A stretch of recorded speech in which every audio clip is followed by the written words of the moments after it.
Welcome to your weekday cup of the word. We're in 2 Corinthians chapter 9. Now, chapter 8 and chapter 9 deal with the same issue, giving.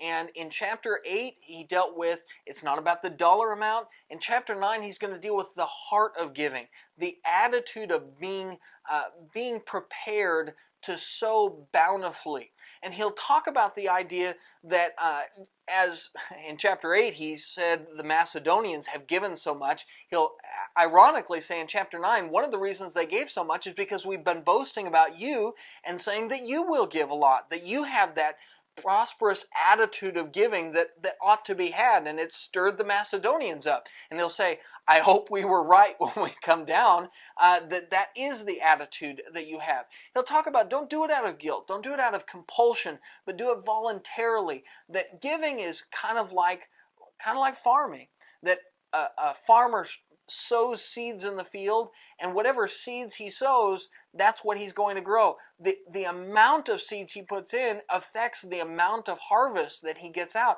And he'll say that our service to God is the same way. The amount that you give to God, whether it be financially, in the case here of 2 Corinthians chapter 9, or whether it be in your prayers or your service or your faithfulness, whatever you plant is what you're going to harvest. And so we need to think in terms of whatever I put into my faith, whatever I put into Christianity is what I can expect to get out.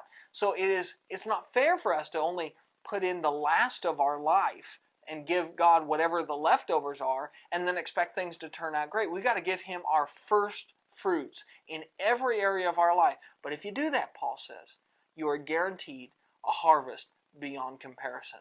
That attitude of giving to God in every aspect of our life, that's 2 Corinthians chapter 9, and that's your deal.